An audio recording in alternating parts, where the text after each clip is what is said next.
Welcome to this edition of the Astrological Weather Report. My name is Daniel Fiverson.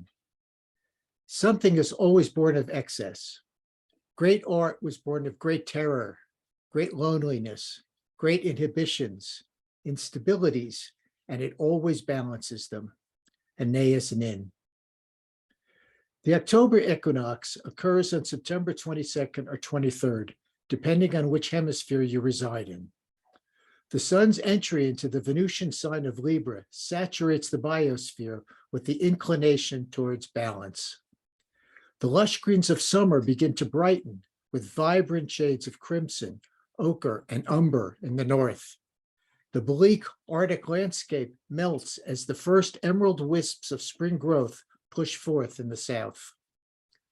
The geocosmic life force begins its annual changing direction as it retires into the earth for regeneration above the equator and regenerates anew below it.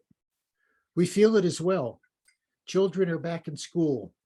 The older generations make their annual pilgrimages now that the vacation spots and cruise ships are less crowded. We are carefully harvesting what we have tended all summer or preparing the soil and planting for the new season. The earth is coaxing us to come back into balance. Though we may experience the excesses of heat or cold as the next few months unfold, it is a welcome change. Change is the only constant.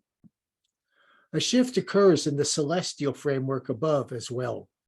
The rigid, fixed grand cross of planetary frequencies that has held us energetically captive now disperses. We will feel the energy shift as we approach the new moon a few days after the equinox. The energy flow into and out of the Earth's biosphere allows change to occur and begins to loosen what has been anchored.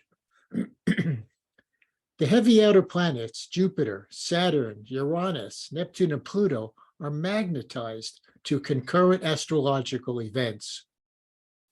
We can feel more expansive physically, mentally, emotionally, and spiritually. We are still coming to terms with the counterbalances of the past and future. However, opportunities for new choices in the present are emerging. Political and economic powers are in flux. The long run of calamities and crises have not yet run their course, but we have adapted and changed as a result. A new sense of self is emerging personally and collectively. The higher messages that we have been receiving are finding a mental foothold. New choices are possible. The passion for our dreams has created new realities in the present. Our emotional investment in our intentions is opening pathways to a different future. It would still be irresponsible to let go of the reins of sensibility. The crises are not over. This is the long game. The changes are shattering crystallizations, but there is still much work to be done. We need to redouble our efforts to accelerate and strengthen unfolding evolvement.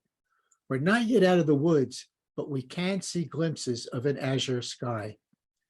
Take advantage of these geocosmic shifts by allowing change to occur. Let go and let God. We are witnesses to the machinations of Anima Mundi. Live the blessing.